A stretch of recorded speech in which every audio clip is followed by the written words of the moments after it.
तो देखो बच्चों, इस क्लास में हम लोग बेसिकली डिस्कस करेंगे application of calculus in physics. जो फिजिक्स है इसमें कैलकुलस का एप्लीकेशन बेसिकली है क्या। जब हम फिजिक्स को कंसीडर करते हैं तो बोलते हैं mathematics is the language of physics. Physics को अगर सही से सीखना है तो ऐसी सिचुएशन में मैथमेटिकली आपको स्ट्रांग होना पड़ेगा।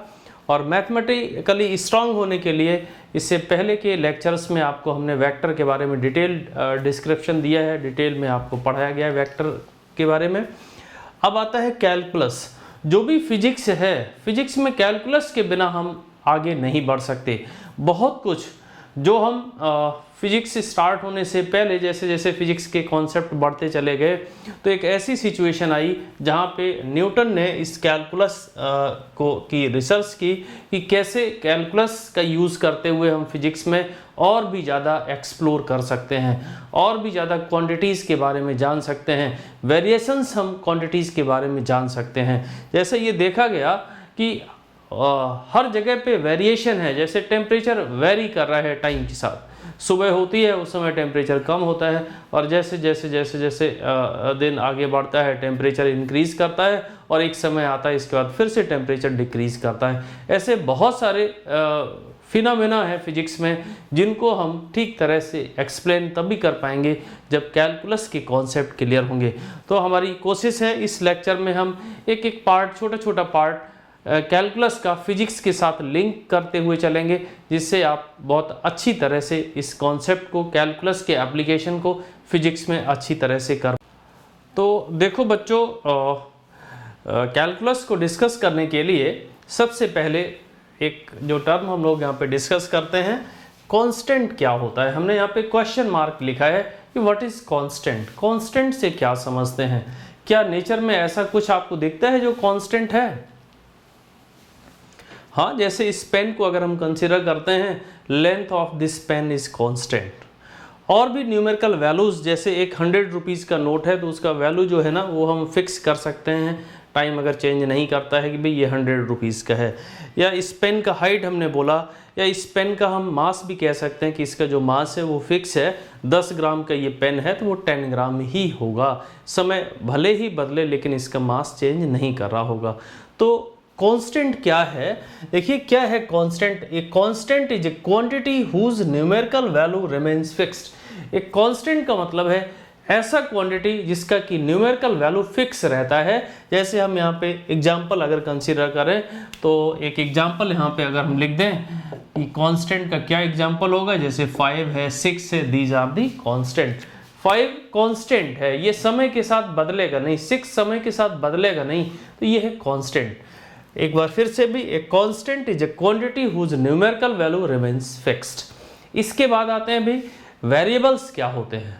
जैसे नेचर में कांस्टेंट भी दिखता है और वेरिएबल भी दिखता है। अगर हम नेचर को देखेंगे, जैसे अभी एक एग्जांपल हमने पीछे डिस्कस किया था कि temperature changes during the day. जो टेम्परेचर है वो समय के साथ इस तरह से चेंज कर रहा होता है, तो हम यहाँ पे कह सकते हैं टेम्परेचर इज ए वेरिएबल। तो क्या है वेरिएबल, क्या होते हैं भाई? यहाँ पे क्वेश्चन रेज किया गया, व्हाट इज वेरिएबल। आपको सोचना है, आप अपने चारों तरफ इस तरह से देखेंगे कि भाई नेचर में क्या वेरी कर रहा है। बहुत सारी चीजें आपको मिलेंगी जहाँ पे वेरिएशन हो रहा होगा। तो हम यहाँ पे a variable is a quantity which can have various numerical values. Variable क्या है जी, जो बहुत सारी न्यूमेरिकल वैल्यूज को अपने ऊपर रख सकती है, उसको हम क्या कहेंगे? वेरिएबल। जैसे अगर हम किसी कार का डिस्प्लेसमेंट कंसीडर करें या किसी कार की पोजीशन को x से रिप्रेजेंट करें कि x is the position of the car, x is the position of the car. ये जो x है वो कार की पोजीशन को रिप्रेजेंट कर रहा होगा। और किसी जगह पे हम ऑरिजिन ले लें कि ये हमारा घर है, मान लीजिएगा ये ऑरिजिन है, यही हमारा घर है, और एक कार अगर यहाँ से स्टार्ट हुई तो इसकी जो पोजीशन है उसको हम x से रिप्रेजेंट करेंगे। तो आप देख सकते हो भाई ये कार कहीं भी जा सकती है। जब तक ये कार मूव करती रहेगी तब तक x जो क्वांटिटी है ये कैसा होगा? Variable. It can have any numerical value. इसका कुछ भी न्यूमेरिकल वैल्यू हो सकता है।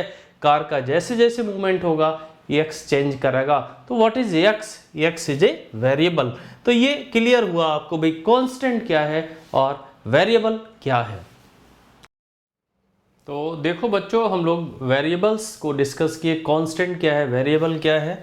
अब अगर वेरिएबल्स को कंसीडर करते हैं, कॉन्सेप्ट क्लियर हो गया था भाई वेरिएबल क्या है, और उस वेरिएबल को हम दो कैटेगरी में डिवाइड करते हैं। फर्स्ट कैटेगरी क्या कहती है भाई, इंडिपेंडेंट वेरिएबल। ये क्या कहता है भाई, इंडिपेंडेंट वेरिएबल। इंडिपेंडेंट वेरिएबल से क्या समझते हो, देखो भाई, an independent variable is one which can take any numerical value independently. भाई ये एक ऐसा वेरिएबल है जिसका कोई भी वैल्यू हो सकता है और ये किसी और क्वांटिटी पे डिपेंड नहीं करता। यहाँ पे एक एग्जांपल भी हम कंसीडर कर सकते हैं, जैसे टाइम। टाइम हमेशा वेरी करता रहता है और ये किसी और क्वांटिटी पे डिपेंड नहीं करता। जैसे कि आज बारिश हो गई तो टाइम आगे नहीं बढ़ेगा, या कुछ तूफान आ गया तो टाइम आगे नहीं बढ़ेगा, या टेम्परेचर ज़्यादा है तो टाइम वहीं पे रुक जाएगा। ऐसा कोई कंडीशन एग्जिस्ट नहीं करता। तो फिजिक्स में जो इंडिपेंडेंट वेरिएबल का एक बहुत अच्छा एग्जांपल है हमारे पास टाइम, जो किसी और क्वांटिटी पे डिपेंड ही नहीं करता। तो ऐसे वेरिएबल्स जो किसी और क्वांटिटी पे डिपेंड नहीं करते हैं उनको हम क्या कहते हैं, इंडिपेंडेंट वेरिएबल्स। इसके बाद आते हैं भाई डिपेंडेंट वेरिएबल्स क्या होते हैं। तो देखते हैं भाई डिपेंडेंट वेरिएबल्स को कैसे हम डिफाइन करेंगे। A dependent variable is one which can have any numerical value depending on independent variables.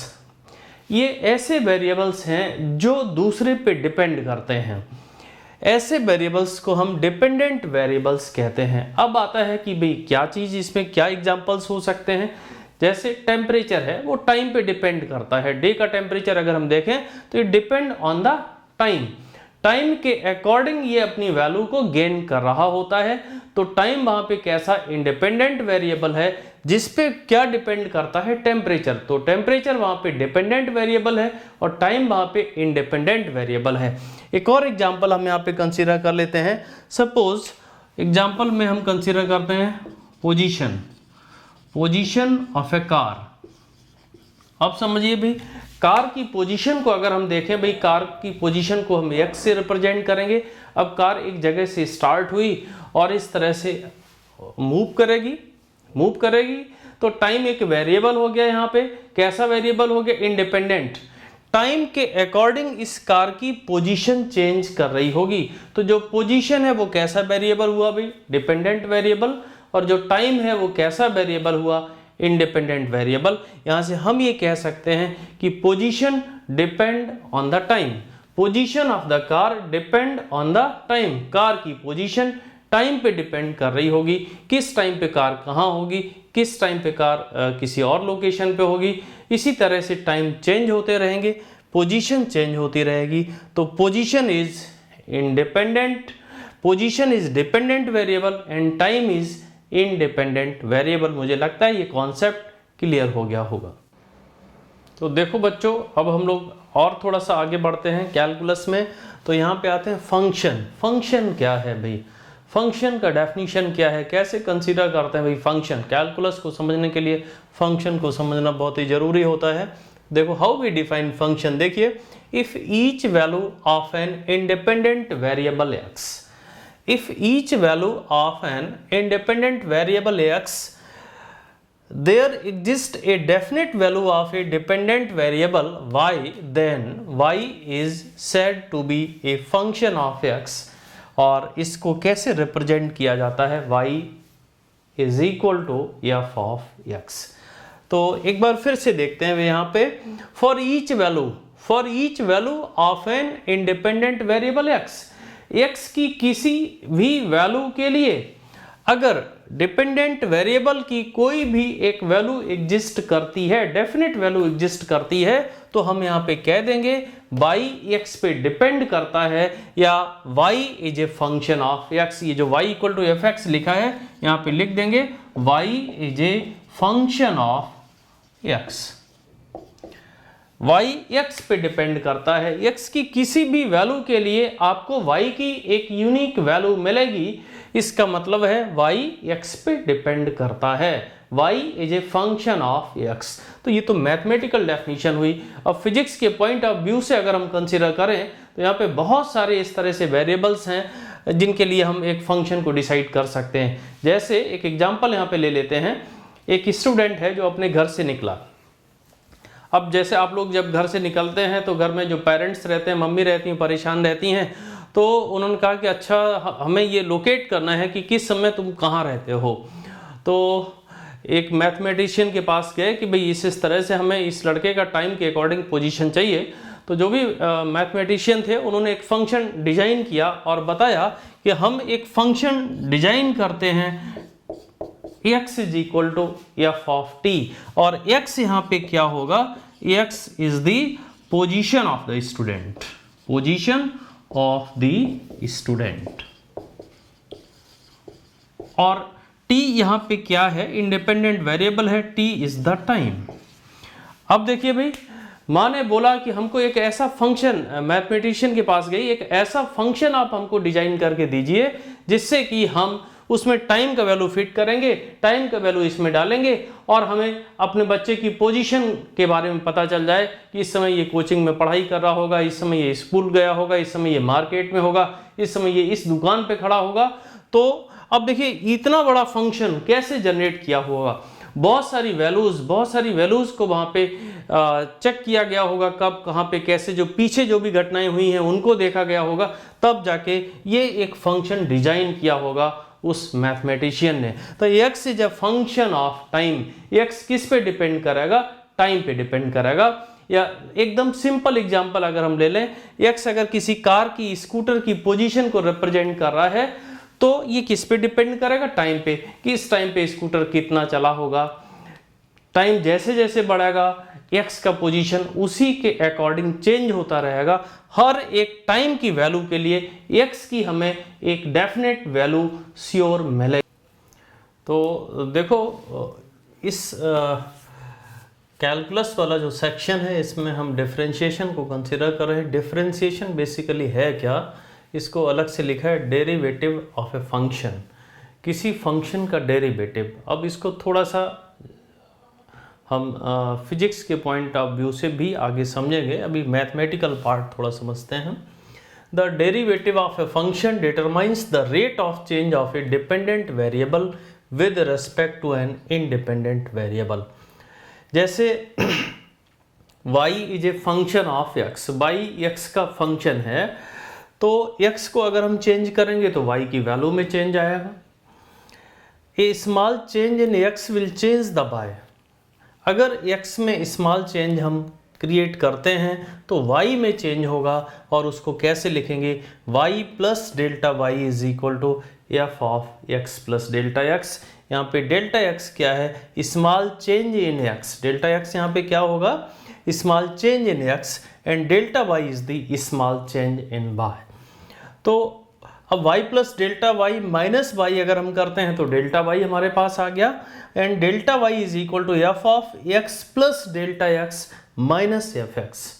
इसको हमने सब्ट्रैक्ट कर लिया, और delta y upon delta x को अगर हम कैलकुलेट करें तो बेसिकली ये कहलाएगा क्या, delta y upon delta x is the ratio of the change in y to change in x, या हम कह सकते हैं the ratio of the difference in y to difference in x। Basically ये जो डिफरेंशिएशन है इसका नाम कुछ इसी तरह से रखा गया है। ये क्या है, डिफरेंशिएशन, डिफरेंस, डेल्टा y क्या है, the difference in values of y, delta x क्या है, the difference in values of x। तो ये डिफरेंस है, ये डिफरेंस है, रेशियो है, तो डिफरेंस प्लस रेशियो आप यहाँ पे समझ सकते हो, इसी से मिलके बना ये डिफरेंशिएशन है ना। डिफरेंस का रेशियो, ये भी डिफरेंस, ये भी डिफरेंस, डिफरेंस का जो रेशियो है वो कहलाएगा आगे डिफरेंशिएशन, उसी को कहेंगे डेरिवेटिव ऑफ ए फंक्शन। तो delta y upon delta x को हम निकालने की कोशिश करते हैं। तो delta y upon delta x का वैल्यू हमने यहाँ से निकाला, delta y upon delta x is equal to f of x plus delta x minus f x upon delta x। इसको हम ऐसे लिख सकते हैं। इसमें एक कंडीशन लगाते हैं भाई, ये जो डिफरेंस है डेल्टा y, डिफरेंस का जो रेशियो है delta y upon delta x, इसमें कंडीशन लगाते हैं कि जो चेंज इन एक्स है या डिफरेंस इन एक्स है, अगर ये बहुत ही स्मॉल हो, यहाँ पे कंडीशन लगाया हमने, limit delta x tends to 0। अगर डेल्टा एक्स बहुत छोटा होगा, 0 की तरफ अगर टेंड्स कर रहा होगा, तो ऐसी सिचुएशन में ये जो रिलेशन हमारा limit delta x tends to 0 delta y upon delta x है, इसको हम d by upon d x से रिप्रेजेंट कर देते हैं। डेल्टा एक बड़े इंटरवल को रिप्रेजेंट करता है, डी हमने यहाँ पे लगाया तो ये एक छोटे इंटरवल को रिप्रेजेंट करता है। This is d by upon d x, और यहाँ भी लिमिट आ गया हमारा, limit delta x tends to 0 f of x plus delta x minus f x upon delta x, इसी को हम d by upon d x कहते हैं। यही कहलाता है भी first derivative of the given function x. जो भी फंक्शन एक्स हमारे पास है उसका ये कहलाता है फर्स्ट डेरिवेटिव।